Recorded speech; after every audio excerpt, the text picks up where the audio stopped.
Nobody, no cold was able to tighten Samson because he was with God. When you are with God, power and majesty need to be your address. To destroy must be your identity, and to build, and to cover, and to root and uproot. That's the person with God.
That was the word I was praying within the last time when I was in prayer. I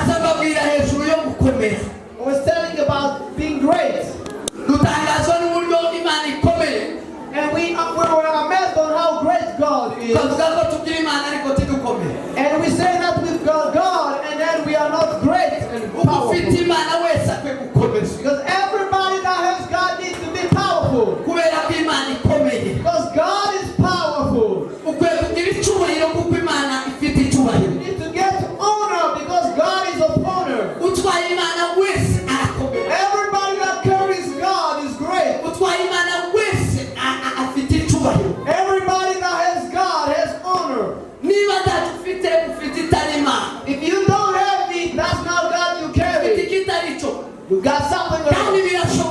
And it's possible. The Bible said that we only get dust. And when they release it, it's going to be wind blown. Amen. Hallelujah. Hallelujah.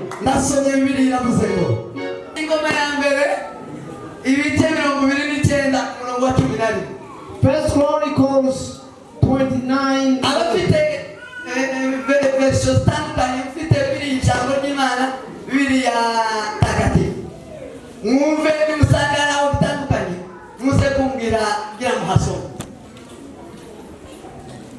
Ingoma ya mbere ibice 29 umurongo wa 11. Ngoma ya mbere ibice 29 umurongo wa 11. Bibiri iravuze ngo Uwiteka ukomera n'imbaraga n'icyubahiro no kunesha n'igitinyiro ni ibyawe kuko ibiri mu ijuru n'ibiri mu isi ari ibyawe ubwawe Uwiteka ushyizwe hejuru ngo ubisumba byose. Amen. Amen. Niko n'ibindi bivuze ni bimwe ntaho uzatandukanye mu Cyongereza n'igifaransa ntaho uzatandukanye.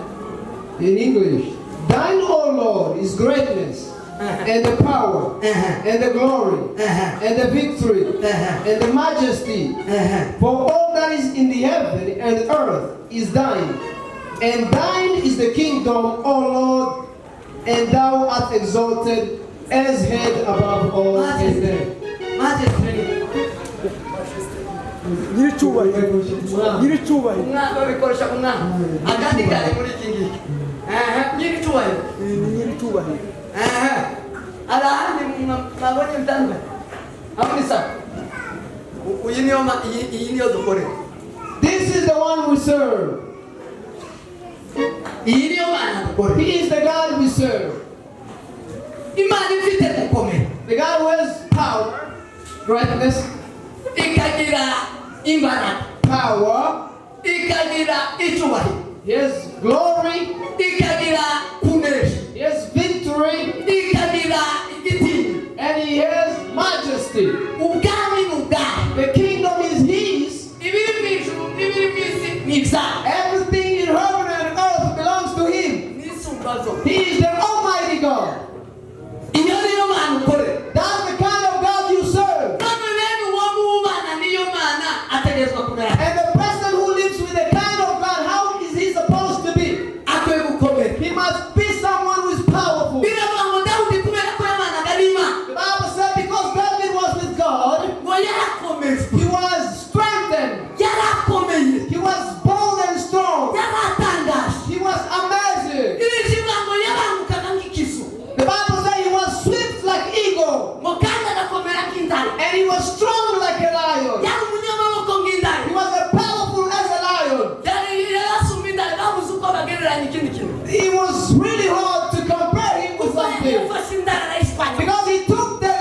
Our family could be saved.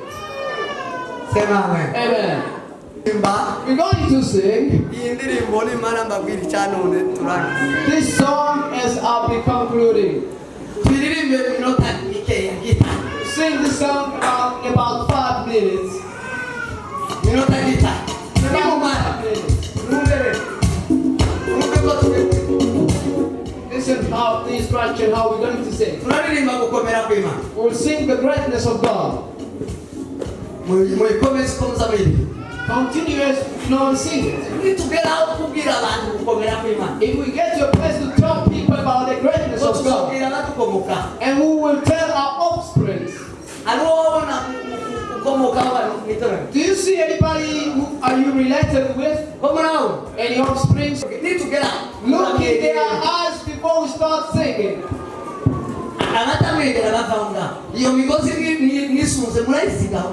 So as we sing, you will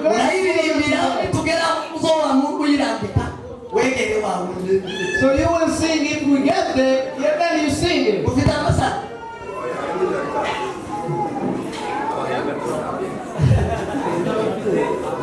Say amen. Say amen. Hallelujah. Amen. Amen. Amen. Amen. Richard, come forward. Come forward.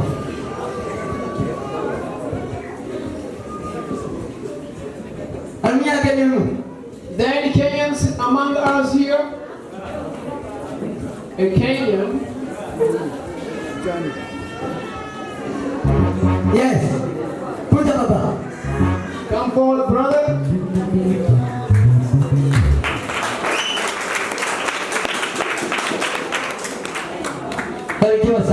God bless you. Say amen. Amen. It's so. Is this fine? It's so. Is it okay? Say amen. Amen. It's so. Is this fine? It's so. It's so. Is it fine?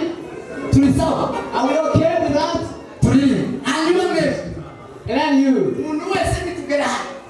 If we get to where you are related with somebody, just go straight in the midst of people and get to them. Like Richard. Have you seen somebody that will come close to you? There's a friend of mine sitting there. Say amen. Say amen. Amen. Say amen.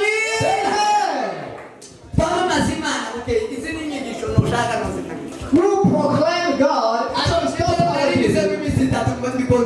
You're spending 3 days teaching about this.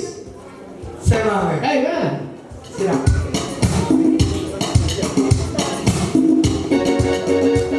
You notice that?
Thank you.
God is great.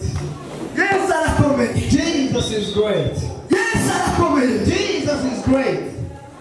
Jesus is great. Jesus is glorious. Jesus is majestic. Jesus is majestic.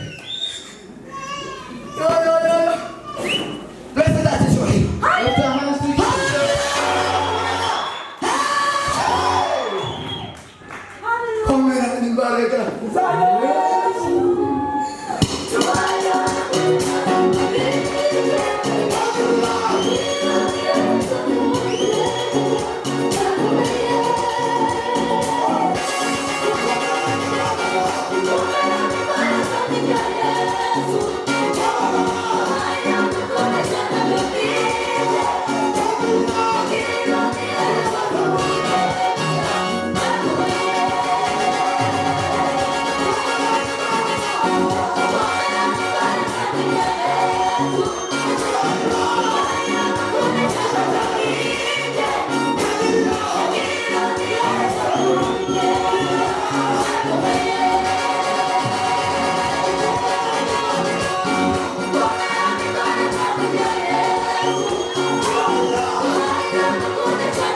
God is great. Yes, I promise. Jesus is great. Yes, I promise. Jesus is great. That is true. He defeated death. Abandi iyo upfuye ntuzuba. Others, when they die, they don't rise back. Abraham sokuza okwese. Abraham, the father of faith, Yarapfuye. he died. Yazuka. And he didn't rise, he rose again. Mose arapfuye. Moses died too. Arapfa. Yes. He died and never raised back. Daudi arapfuye. Arapfa. David, the same, died and never rose.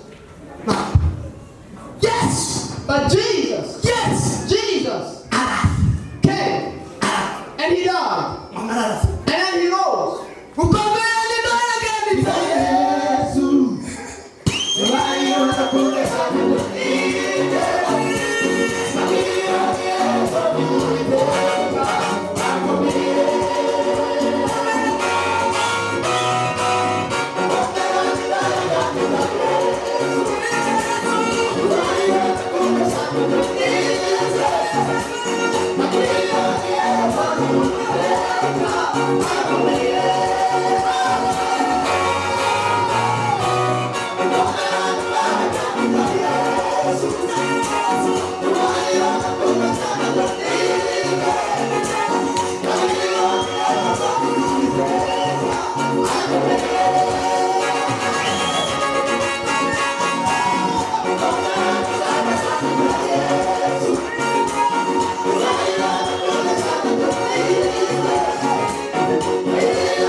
Jesus is great. Yaani kwa kukomera kwe. And the greatness, Yalizania watu. he brought it to people. Musume Yesu Kristo. One day Jesus Christ, Atumwabidishwa. he sent his disciples. Akabwira ngo. And he said, Ngende kwa mna. go to this person Muone chana chingogo. and see the donkey Ukisitu. and release it. And when they ask you, where are you taking the gold? And say, the teacher, master wants it. And say, the master wants it. And they took the coat of the donkey. When they brought it before Jesus, Jesus. Amen. And Jesus, when he sat on it, and then he lowered it, and then he went. And when Jesus went, they took their clothes, all their clothes, and everybody would take the trees and put them, they put it in the way, and then they sang a song, and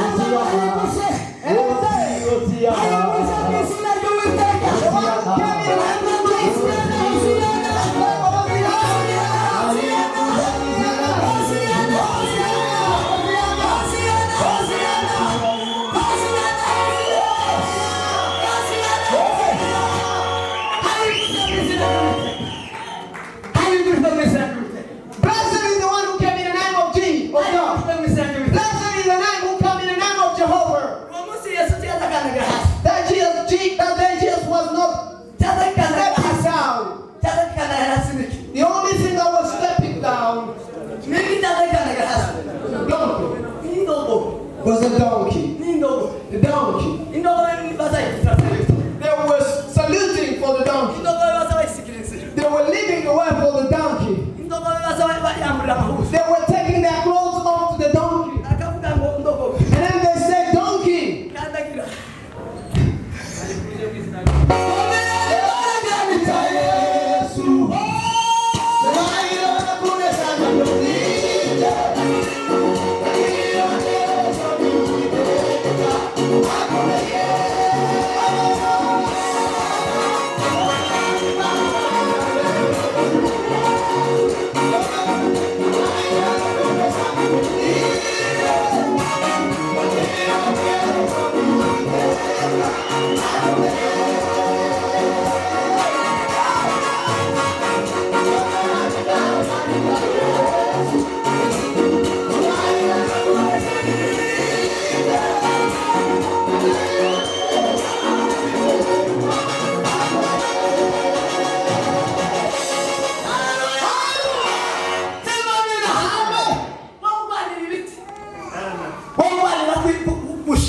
Somebody who fights for praise and fights for position and glory and honor. Who are you carrying? Who do you have? Who do you have? Who do you have? Who do you have? What are you carrying? What are you carrying? What are you carrying? What are you carrying? What do you have? What are you carrying?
When he got hit, we call it that way.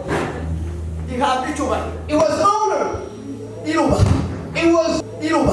It was glorified. The donkey.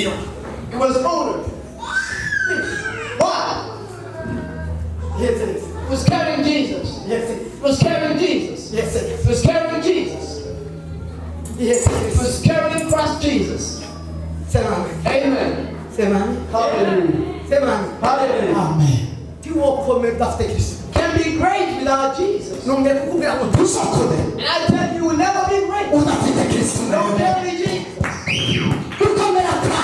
Your greatness, Niba ubuvanga n'abandi. it's from people. Bana wanakupandisha. And those who are exalting you, Ndio wataka they kushusha. are the one who will push you down. Bana kukusifu. Those who are praising you, Wale ndio watakukanya. they are the one who will step on you. Watakutusi. They will insult you. Kini yule aliye na Mungu. But the one who has Jesus, Yule aliye na Yesu. the one who has Jesus, Yule aliye na the Bwana. one who has God, Yeye ni mfalme. He is the King. Yeye ni mtegetsi. He is the ruler. Amen. Anaandika kazi. He rules and dominates. Sema amen. Hallelujah. Hakuna yeyote anaweza kumshusha. Nothing will press him down. Daudi mwana nima. David lived with Jesus, Mwana nima. and he lived with Jesus, Alikurea watu. far from people. Era mukina rotina. He was in the family of Tumira God. mwani yera makusana The matu. Bible says he lived with Kama God. sakumiliongiyo. After living there, he praised God. Aba nima. He's been with God. Aba nima. He lived with God. Akuma nima. He stayed with God. Aba nima. And he worshiped God. Anahimba. And he praised Him. Iya. There, Kulia watu. not from people, Wewe ni ama. together with Jesus, Aba ni nyamaswa. together with animals. Anahimba. And he praised God. Anahimba. And he worshiped God. Ugeza wisa wa Musa. Up until his own father Ambiwa ndiko muri liste y'abana. forsook him in the midst of children. Liste y'abana aramwiba In ndiko. the list of kids he Liste forsook. baramubaza ngo. They asked his father. Umunsi Samweli agera imbere iwabo. The day Samuel came to his Arabwira ko father. Imana yatujyanye iwabo. And he said, God sent me here. Arabwira ngo zana abana bawe He bose. said, bring all your kids. Zana abahungu bawe. Bring all your sons here. Abazana imfura. And he brought the firstborn. Wahageze. And when he got there, Baramureba. he looked at the firstborn. N'ibindi baba Abinadabu. The Bible said Abinadab Yari mwiza gusumba abantu bose. was very awesome than anybody handsome. Yari mwiza gusumba abanyesirayeli He bose. was handsome than anybody in Israel. Lise ngo Samweli amuroga. And when Samuel saw him, Yamubwira ngo uyu niwe none Imana he yatoye. said, surely this is the Lord's anointed. Umuntu yomutora. If the person can choose him, Mwiza afite.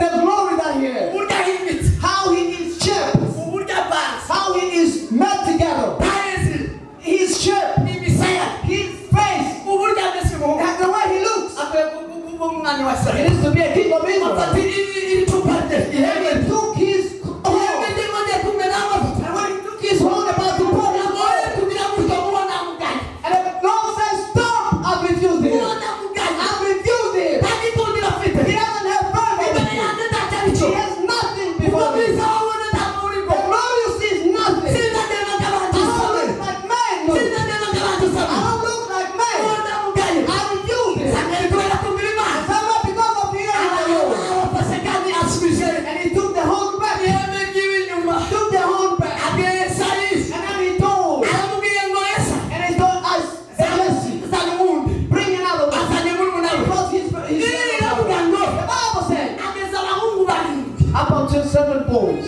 N'Imana yarivuga ngo ndabaga. God said, I refuse Nta it. gikundiro kibariho. They don't have favor with me. Aramubaza ngo se nta wundi. And he said, is there any other person? Arambwira ngo nta wundi. And he said, no other one. Ubu si umwami muri abo. You don't have a king in the midst of these? Abahungu. All of these boys, you don't see a king? Nanjye ndabemera ndisi. I'm as their father, I respect them. Nta wundi. There's no other one. Ngo Samweli aramubwira. And Samuel said, Sinankunda kuvanga. I don't Imana yanjye ni wa. misunderstand God. God will send me to you in your offspring. Nta wundi wasigaye. Is there anybody left? Hariho kamwe. It's just one little boy. Tikanabana. He doesn't even live here. Kobana n'abasa. How can he live with these great brothers? Kandi iyo ngiyo kaba twarashize mu ishyamba. He's far away in the animals there. Katuye iyo mu ishyamba. He lives there in the forest. Kabana n'intama. He lives with sheep. Na koko. That's the only one who's Ariko great. umwami kidabona ko yokora. But from my point of view, I see a king. Ukureba siko Imana izira. The way he looks, that's not what God looks. Hallelujah. Urashobora kureba mu misaya. You can look at the first. Urashobora kureba mu biganza. You can look the shape. Urashobora kureba mu mafaranga. You can look the bank account. Urashobora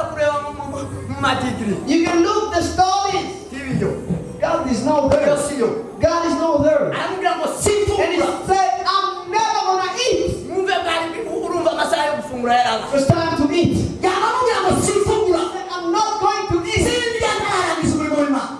before finishing the work of God. Utaraza n'umuntu. After you bring the person Basa here, na Dawudi. they brought David. Dawudi. David. Dawudi. David. Dawudi mwasero. And when David got it, Kalira mama gitunguka. the Bible said when he was coming from far, Mayaraga mukinzobe. he was a light-skinned boy. Simulanga mwere mungu w'inzobe. The Bible said he was light-skinned boy Waka mungu igikundiro. and a favored boy Mawitwa. and a hero. Nukuvuga uko yagendaga. The meaning, the way he was Ibintu going, byamurangaga. the thing that we're identifying him Isura yiwe was his original first. Isura ye original. His original first. Abantu baza bahindura isura. People who change the first,